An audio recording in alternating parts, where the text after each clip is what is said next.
En forma unánime, el Pleno de la Corte Suprema escogió hoy a Gloria Ana Chevesic como la nueva presidenta del máximo tribunal. La ministra se convierte así en la primera mujer en asumir ese cargo, el que va a detentar desde enero del próximo año.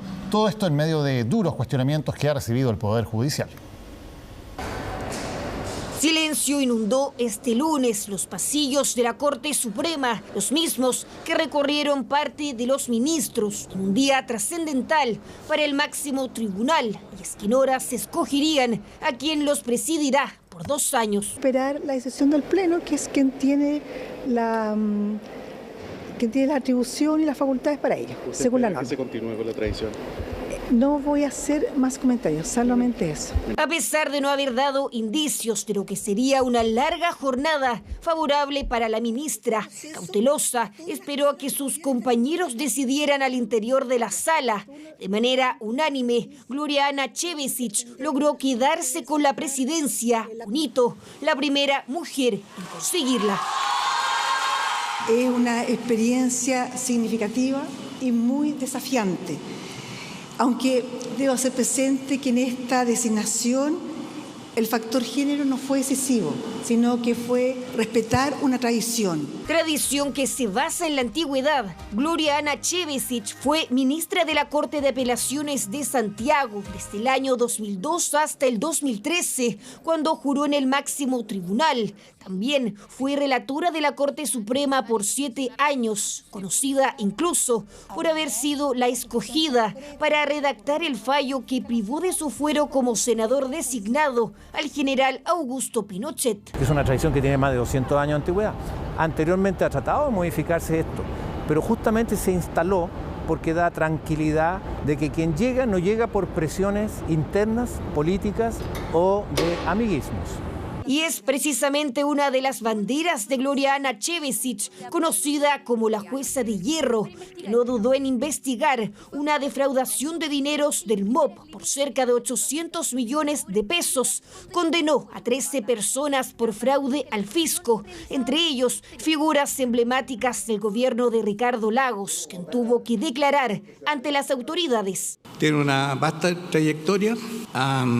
Solventado diferentes encargos que le ha encomendado el Pleno. También fue vocera de este máximo tribunal y actualmente también es consejera de la Corporación Administrativa del Poder Judicial. Quien surgió como alternativa para competir con Chevesic fue la ministra de 72 años, María Angélica Repeto, quien votó en contra de remover al exministro Ulloa del Poder Judicial.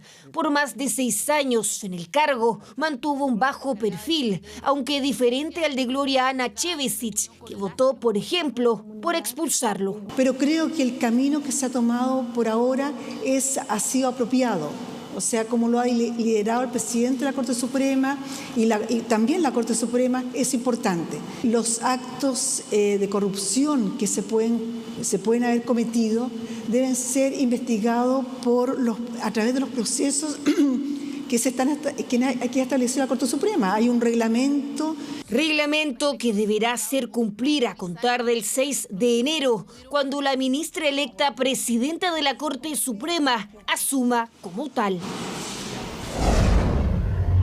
Y hablando precisamente de la crisis de probidad que está azotando al Poder Judicial, hoy por 132 votos a favor y ninguno en contra, por unanimidad, la sala de la Cámara de Diputados aprobó la admisibilidad de la acusación constitucional contra el suspendido ministro de la Corte Suprema, Diego Simpertigue.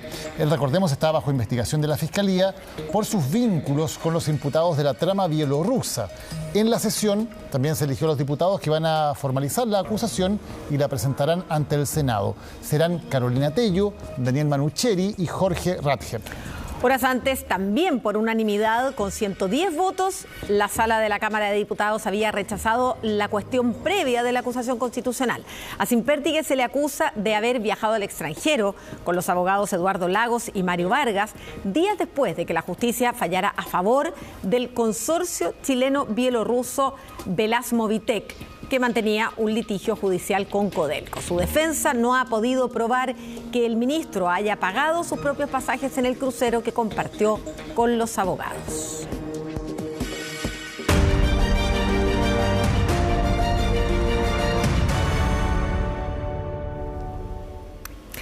Luego de las elecciones presidenciales, segunda vuelta de la jornada de ayer, revisamos cómo queda el mapa que muestra cómo la elección de José Antonio Kast en Chile refuerza la presencia de la derecha en esta parte del mundo. Chile se suma así a otros países gobernados también por la derecha. Por ejemplo, Javier Milei en Argentina. Tenemos también a Ecuador, gobernado por Daniel Noboa, Paraguay, con Santiago Peña, o Bolivia, con el recién electo Rodrigo Paz. Y también se podría agregar Perú, que está siendo gobernado de forma interina por José Geri, que es cercano también a grupos de derecha. Por eso se habla de un giro hacia la derecha en Sudamérica en los últimos años, que se refuerza con la elección de Kast en Chile. La izquierda, en tanto, queda gobernando Brasil con el presidente Lula da Silva, que debe buscar la reelección el próximo año, Colombia con Gustavo Petro, también hay elecciones el próximo año en Colombia, y Uruguay con Yamandu Orsi. Podríamos sumar también a Nicolás Maduro en Venezuela, a pesar de que, como sabemos, ese gobierno no es fruto de una elección democrática. Y entre las felicitaciones de diversos líderes mundiales que recibió hoy José Antonio Kast, como Donald Trump o Javier Milei, y la reacción de los medios que destacaron este giro a la derecha de Latinoamérica, uno de los mensajes generó particular revuelo. Fue justamente el del presidente colombiano, Gustavo Petro, cuyas frases escritas en las redes sociales hacia José Antonio Kast motivó el envío de una nota de protesta del gobierno chileno.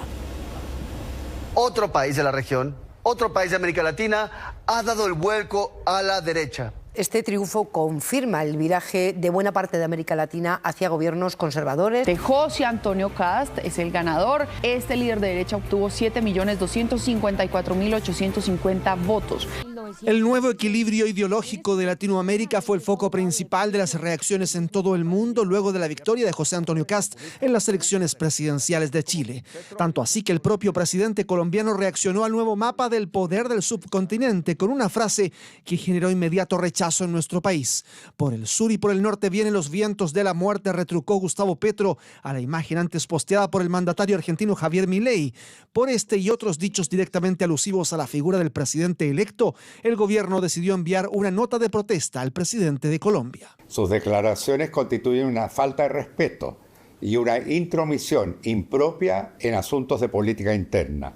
Y no solo denostan al presidente electo, sino a la decisión soberana del pueblo de Chile. El verbo arrasar fue predominante en las portadas de los diarios del mundo, que también destacaron el giro hacia la derecha. Una de las primeras reacciones vino desde México, donde la presidenta Claudia Sheinbaum, que previamente había felicitado a Kast, la mañana del lunes aseguró que no cree que el conservadurismo en las elecciones chilenas se replique en su país. Creo que es un momento de reflexión para los movimientos progresistas en América Latina.